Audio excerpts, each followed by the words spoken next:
Hi hello guys. അപ്പോൾ എല്ലാവർക്കും എൻ്റെ ഹാപ്പി ന്യൂ ഇയർ. ഒരു 2-3 ദിവസം ലേറ്റ് ആയി എന്നറിയാം ഈ വീഡിയോ ഇടാൻ വേണ്ടിയിട്ട്.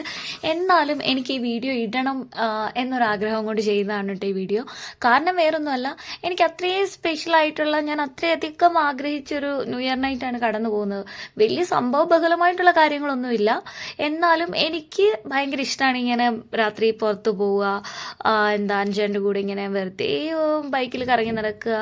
അങ്ങനെയൊക്കെ എനിക്ക് ഭയങ്കര ഇഷ്ടമുള്ള ഒരാളാണ്. ഇങ്ങനത്തെ കാര്യങ്ങളൊക്കെ ചെയ്യാൻ വേണ്ടിയിട്ട് ഇഷ്ടമുള്ള ഒരാളാണ്. അതിൻ്റെ ഓപ്പോസിറ്റാണ് അനുചേട്ടൻ എന്ന് പറയുന്നത്. അനുചേട്ടൻ മിക്ക ന്യൂ ഇയറും ഫ്രണ്ട്സിൻ്റെ കൂടെ ആയിരിക്കും, കാലത്തൊക്കെ ആവും കയറി വരിക. അതിൻ്റെ പേരിൽ ഞങ്ങളെ എപ്പോഴും വഴക്കുണ്ടായിരുന്നു കേട്ടോ. പണ്ടും അതെ ഇപ്പോഴും അതേ വഴക്കുണ്ടായിരുന്നു.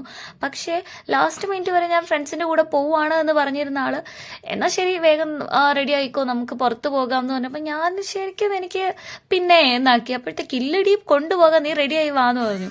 പിന്നെ ഒരു തിരക്കായിരുന്നു കേട്ടോ. എങ്ങനെയൊക്കെ അക്കുവിനെ ഉറക്കി, ഒരു വിധത്തിലൊക്കെ ഉറക്കി ഞങ്ങൾ രണ്ടാളുകൂടി പുറത്ത് പോകാൻ വേണ്ടിയിട്ട് ഞാനും റെഡിയായി, അഞ്ചേനും റെഡിയായി, ബൈക്കൊക്കെ എടുത്ത് ഇങ്ങനെ പോയി. ശരിക്കും എനിക്കൊരു ഡ്രീമിൽ എന്ന പോലെയായിരുന്നു തോന്നിയത്. കാരണം ഇങ്ങനെയുള്ള കാര്യങ്ങളൊന്നും ഞാൻ പുറകെ നടന്ന് പറഞ്ഞാലും അഞ്ചേട്ടൻ ചെയ്തു തരാത്തതാണ്. അഞ്ചേട്ടൻ ഒരു മൂഡുണ്ടെങ്കിൽ മാത്രമേ ചെയ്തു തരത്തുള്ളൂ. ആ ഒരാള് ഞാൻ അത്രയധികം ആഗ്രഹിച്ച ഒരു കാര്യം നമുക്ക് പോകാന്ന് പറഞ്ഞ് കൊണ്ടുപോകുമ്പോഴത്തേക്ക് എനിക്ക് ഭയങ്കര ഹാപ്പി ആയിരുന്നു കേട്ടോ. ഞാൻ ശരിക്കും ഭയങ്കര ഒരു എക്സൈറ്റ്മെന്റിലായിരുന്നു. എങ്ങനെയാണ്, എനിക്ക് ഇങ്ങനത്തെ ഒരു എക്സ്പീരിയൻസ് ഒന്നും ഉണ്ടായിട്ടില്ല. രാത്രി ന്യൂ ഇയറിൽ ഇങ്ങനെ പുറത്ത് പോവുക, അങ്ങനെ നടക്കുക, അതൊന്നും ഉണ്ടായിട്ടില്ല. ഞങ്ങളുടെ നാട്ടിലൊന്നും അങ്ങനെ ഇല്ല, പിന്നെ അങ്ങനെ പോവാറുമില്ല. അപ്പം എന്തായാലും ഞങ്ങൾ വന്നു. അപ്പോൾ ടൗണിൽ വന്ന സമയത്ത് അഞ്ചേട്ടൻ പറഞ്ഞു ബോച്ചേൻ്റെ മറ്റേ മേഡൻ്റെ പ്രോഗ്രാം നടക്കുന്നുണ്ട്, കയറി കാണാമെന്ന് കരുതിയിട്ട് കയറി കാണാൻ വേണ്ടി ചെന്നപ്പോഴത്തേക്കും ഞങ്ങളുടെ ലെക്ക് കൊണ്ടോ അതോ ഞങ്ങളുടെ കൃത്യനിഷ്ഠ കൊണ്ടോ എന്താണെന്ന് അറിയില്ല, അവർ പാക്കപ്പ് പറയുന്നൊരു സമയമായിരുന്നു കേട്ടോ. അത് പ്രോഗ്രാം അതിഗംഭീരമായി നമ്മളെ കൂടാതെ കഴിഞ്ഞുപോയി. ശരി, എന്തായാലും അവിടെ വരെ വന്നതല്ലേ, എന്നാൽ ഒരു റൗണ്ട് കറങ്ങിയിട്ട് വരാമെന്ന് കരുതിയിട്ട് ഞങ്ങളിങ്ങനെ വെറുതെ അങ്ങോട്ടും ഇങ്ങോട്ടും ഒക്കെ വെറുതെ വണ്ടി പിടിച്ച് വെറുതെ ടൗണിൽ കൂടി ഇങ്ങനെ നടക്കായിരുന്നു കേട്ടോ.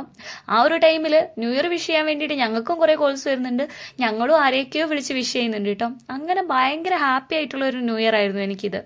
ഞാൻ ഒരുപാട് ആഗ്രഹിക്കുന്ന ഒരു കാര്യം അഞ്ചേട്ടന് വേഗം ചെയ്തു തന്നപ്പം ഞാൻ ഭയങ്കര, നമ്മളെല്ലാവരും അങ്ങനെ തന്നെയാണ്, നമ്മളുടെ ആഗ്രഹങ്ങളൊക്കെ ചെയ്തു തരാൻ കൂടെ ഒരാളുള്ളത് ഭയങ്കര ബ്ലെസ്സിങ് അല്ലേ.